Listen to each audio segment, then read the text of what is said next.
Attorney Domingo of the Department of Public Works and Highways. Good morning to all of you. It's a good morning. Yes, that's the way to answer, right? When we say good morning, everybody answers green morning. Isang lunti ang Pilipinas sa ating lahat. I'm happy to be here for Green Breakthroughs. I thought it was 2 years ago, but it was just a year ago. Was it just a year ago? 2 years. 2 years already. In the PTTC? Correct. And one of the UAP architects came to my office. Roselle? Is it Rosette? Yes, who also met me here today. So I thought it was just a year ago. And I thank the IFC, our country manager, Ms. Yuan Xu, is here. Thank you for that invitation. And Assistant Secretary Gilberto Reyes, representing Secretary Mark Villar. And of course, a dear friend, not just in politics, but a family friend, Mayor Benhur Abalos. The city of Mandaluyong is taking the lead in greening Metro Manila. I hope we could really institutionalize sustainable development in local governments, because if we just do that for the 1,634 local governments, both cities, municipalities, and provinces, if the DPWH would just take to heart the importance of green structures, if the Department of Education and all the agencies of government would just actually walk their talk. Before I read my speech, I would just like to ask you, I spoke similarly with the same advocacy as intense 2 years ago before you. What have we done about it? Has the Department of Public Works actually utilized their annual budget to build roads that have adequate trenches and drainages that could take the more intense and more frequent rains and monsoons? Are the buildings actually retrofitted, meaning government buildings? Have we actually done an inventory of all government infrastructure and encourage the private as well to check whether this government structure can actually withstand an 8.5 magnitude earthquake, or whether the Jones Bridge or other bridges can actually withstand all these natural hazards, including earthquake, which is not brought about by climate, but still a natural hazard? Do we have an inventory of the structural integrity of all vertical and horizontal public infrastructure? Are we planning our budget every year so that all of these are retrofitted? And once retrofitted, they get the check mark. Are we actually building our roads according to extreme weather events? Intense heat, more frequent, more intense rains. Are we actually building water catchments in every DepEd school, which the DPWH implements for the Department of Education? Are we actually building solar systems on our rooftops when applicable, or perhaps forward-looking in the construction of buildings that we should already build it so that part of the energy at least can be generated by the irradiance of the sun, which is free, or when applicable, have wind turbines for wind, or biomass, or hydro, which is actually part of the green energy options of our law, or the implementation of the RPS. So both the EPIRA and the RE law lead the way towards a low-carbon economy and a sustainable future without sacrificing sustainable development. Do we actually have vertical gardens? Do we actually have gulayans and community gardens and seed banks? Do we have early warning systems? If DPWH has it institutionalized that, and all government buildings? Are we using less lights? Are we actually patterning our lives into energy conservation and efficiency? Too cold aircon, such as this room, such as the plenary hall in the Senate, it's a necessary expense. It should be put on thermostat, 25 degrees. It should be automatic thermostat in malls. And how many megawatts upon megawatts of electricity will be saved? No more fossil fuel or coal plants, new ones should be built because we can save. Then we transition to renewable energy. Look, I've not even started my speech. Can I have water? Sorry. I even bring my own jug of water. I am glad, perhaps, thank you, they anticipated me, because if I saw bottled water, oh, I see bottled water there. It is not environment friendly.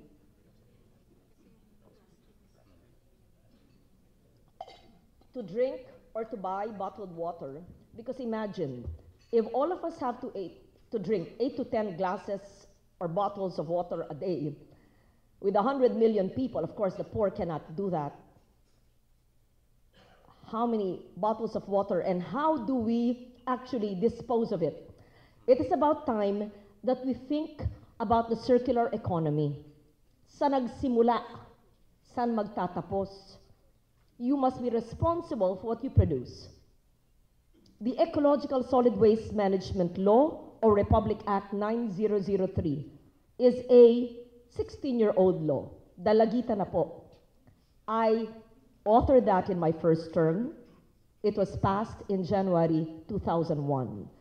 Simple, that institutionalizes a segregation of waste at source, recycling, and composting. I have an MRF in my home. I have a roof garden. I do my own compost from food waste, and I segregate garbage and sell bote, lata, plastic, and the diversion is 80%, meaning only 20% of latak residual or waste that cannot be recycled or made into organic compost goes to the garbage bin, which is collected.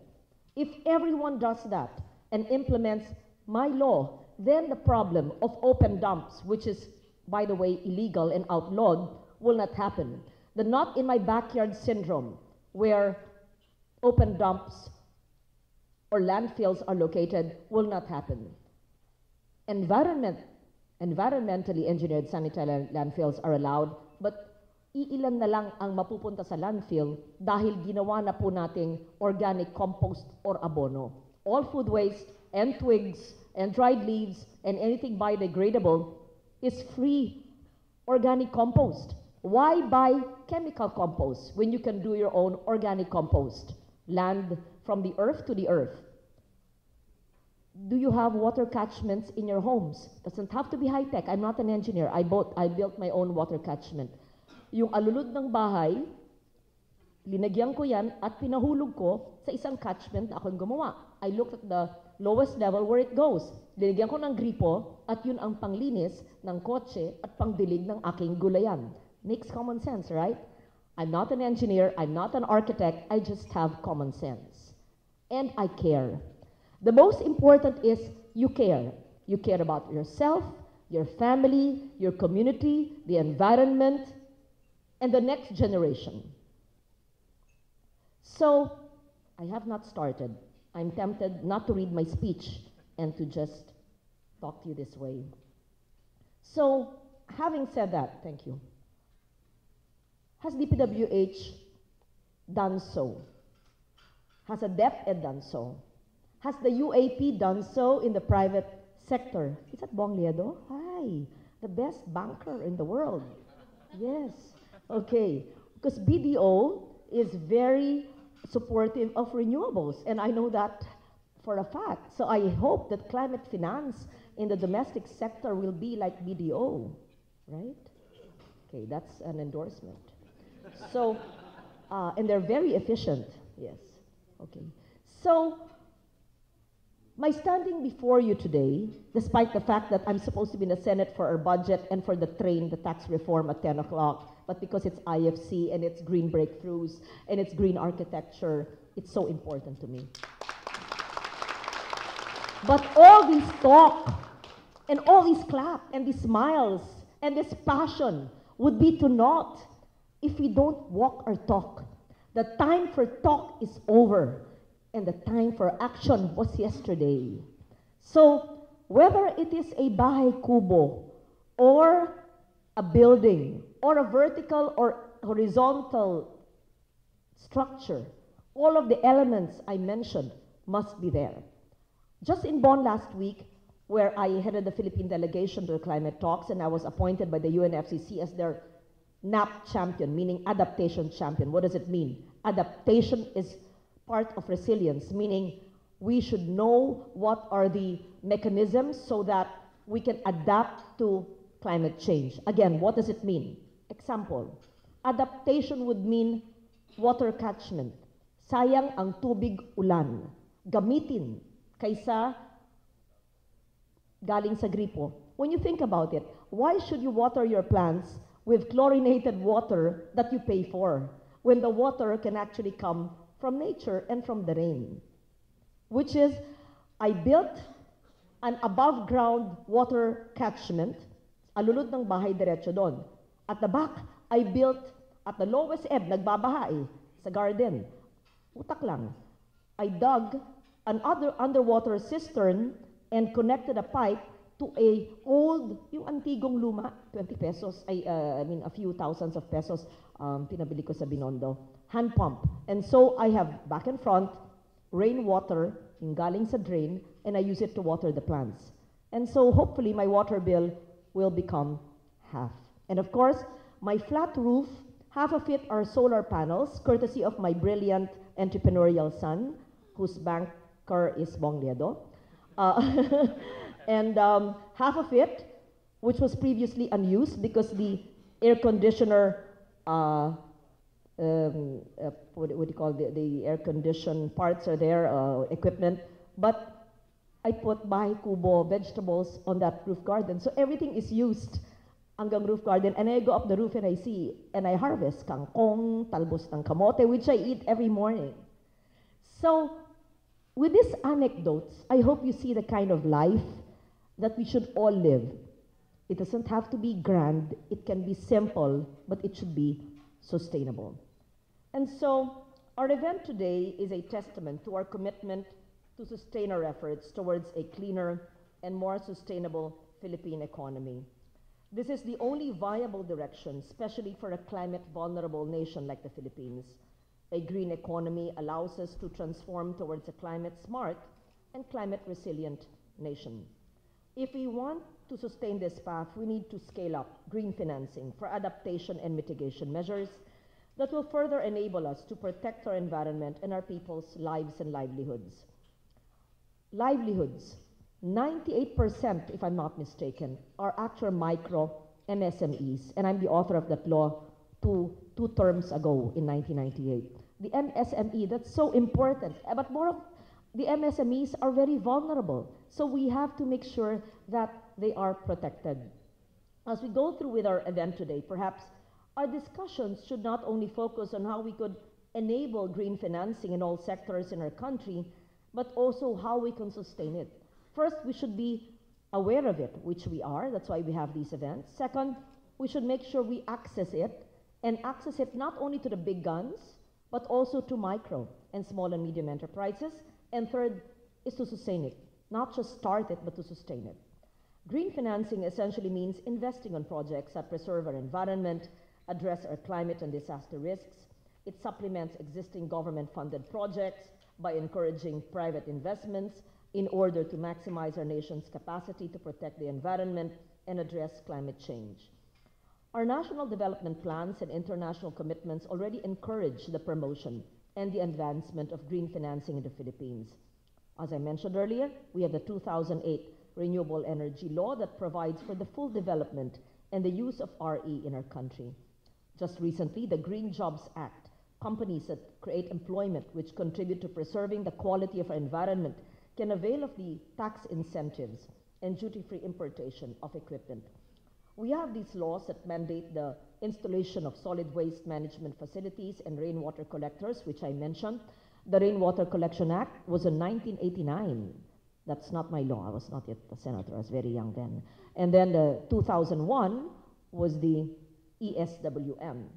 The Philippine Development Plan has embedded mitigation strategies in various sectors, which include the promotion of green technology, innovations, the promotion of climate-smart infrastructure and designs as prescribed in the Green Building Code of the DPWH, which incorporates resilience in engineering. I would like to ask the DPWH to submit today, just so that I see what are the adaptation and resilience strategies that they've adopted in their Green Building Code. In short, just submit. I want to see all these buzzwords operationalized in government infrastructure. I'm sure Attorney Domingo would know what I'm saying. And the promotion of low-carbon, energy-efficient, and environment-friendly urban transport system. In Bonn, we were transported amid a forest where they created 2 zones for the talks. There were no cars allowed, but except the electric bus and the electric, it was like not tricycle, what was it? A small transport jeep, but just for 4, it's like a golf cart. Like a bigger than a golf cart, but it was e-trike, like an e-trike. So why can't we? It's so simple. We have a budget with a 3.7 trillion budget. So why can't we do that?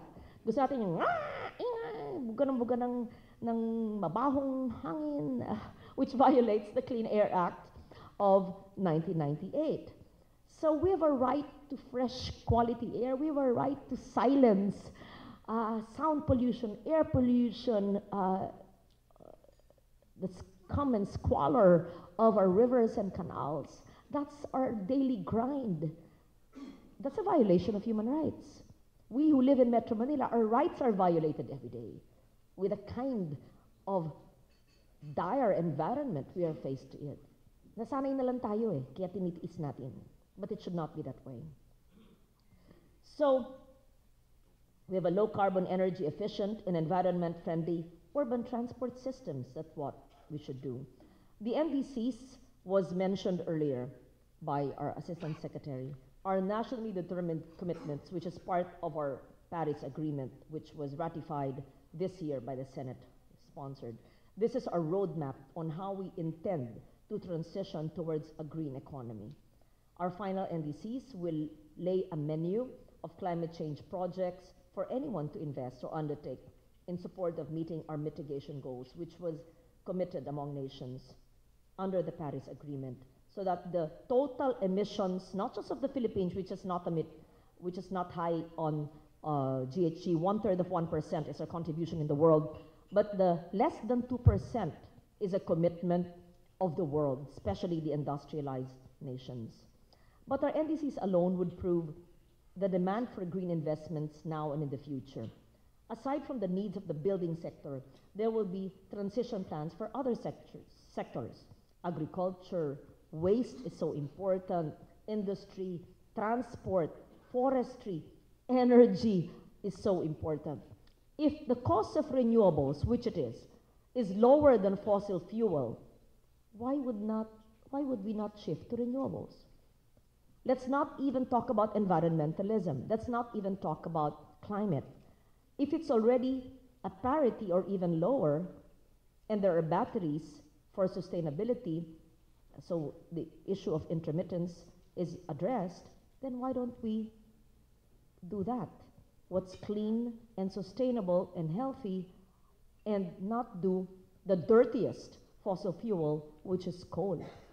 And those who lend to coal, or those who would invest prospectively in coal, will find stranded assets in their midst. So I would like to see a bank that would actually say, effective immediately, I will no longer lend to coal. That would be a great statement. I don't think you would close shop. I don't think malulugi kayo. That would be a great statement because you're walking your talk. Because why fund something that will be a stranded asset in the future? Why fund something that is already more expensive than other renewables with battery? Why fund something that is the dirtiest of all fossil fuel? Just think about it. That's mabigat yung sinabi kong yun, di ba? Sige, isipin lang nyo. Oh, we're on Facebook Live. So this is immortalized, this statement. Nothing personal, guys. Nothing personal. It's just my advocacy. Okay? Our government cannot do this alone. But the government should lead. That's why I want to see What is the green building code of the DPWH? How are you operationalizing it in your implementation of the 100 billion peso of the basic education facilities and the classrooms of the DepEd? Do you have catchments? Do you have solar systems? Do you have all these? There's 46,998 new classrooms for 70.5 billion pesos under the NEP of 2018, apart from the previous year's 100 billion, and so much of it is underspent. That's another issue altogether. And so, let's see, in implementing that, and remind me, this morning I will finish the special provisions and general provisions of the budget. We should make it mandatory in the basic education facilities, DepEd and DPWH, that it should have the element of a green structure. Perhaps the UAP can even improve on my special provisions in the annual budget. So the government has already started greening our industries in various sectors, but our financial institutions and private banks could further escalate this green growth to a higher level. And so a strong partnership among government, private sector, the financial institutions will be needed to put in place the right conditions to attract domestic and foreign low-carbon investments. While the demand side faces high capital requirements, green lending institutions will also face challenges such as market gaps, which are heightened because of uncertainties and the lack of large-scale long-term finance. For the private banks, long-term lending is constrained by the long-term risks associated with the global financial crisis, liquidity requirements, and sustainability of climate investments. To encourage investments, we must first increase awareness on the severe impacts of climate change within sectors. A national loss and damage registry and vulnerability assessment could help our banks assess the need of a proponent in a particular area for a certain project and realize the urgency of lending funds to finance it. The government could also provide technical assistance to assist the private sector in addressing regulatory challenges and technical risks.